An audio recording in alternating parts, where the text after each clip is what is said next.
বিশ্বের সবার আগে ঈদের ঘোষণা দিয়ে থাকে অস্ট্রেলিয়া। এবছর সবার আগে রমজান মাস শুরুরও ঘোষণা দিয়েছিল তারা।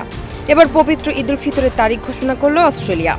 দেশটির ফতোয়া পরিষদ বলেছে আগামী 31 মার্চ সোমবার তারা ঈদ উদযাপন করবে। ওয়ালটন আবারও মিলিনিয়ার অফারে ওয়ালটন ফ্রিজ কিনে আপনিও হয়ে যেতে পারেন মিলিয়নিয়ার।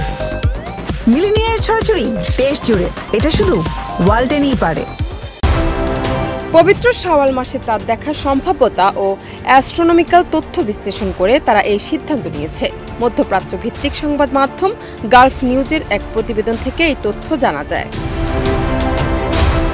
ফতোয়া কাউন্সিল বলেছে যে ঈদ উল ফিতরের তারিখ নির্ধারণ করা হয় সূর্যাস্তের আগে চাঁদের গণনাকৃত জন্ম, সূর্যাস্তের পর চাঁদের সময়কাল এবং চাঁদ দেখার সম্ভাবনার উপর ভিত্তি করে। অ্যাস্ট্রোনমিক্যাল তথ্য বিশ্লেষণ করে কাউন্সিল জানায় শনিবার রাত ৯টা ৫৭ শাওয়াল মাসে চাঁদের জন্ম হবে, কিন্তু দেখা যাবে আগামী ৩০ মার্চ। ফলে রমজান হবে ৩০ দিনের এবং আগামী সোমবার উদযাপিত হবে পবিত্র ঈদ উল ফিতর।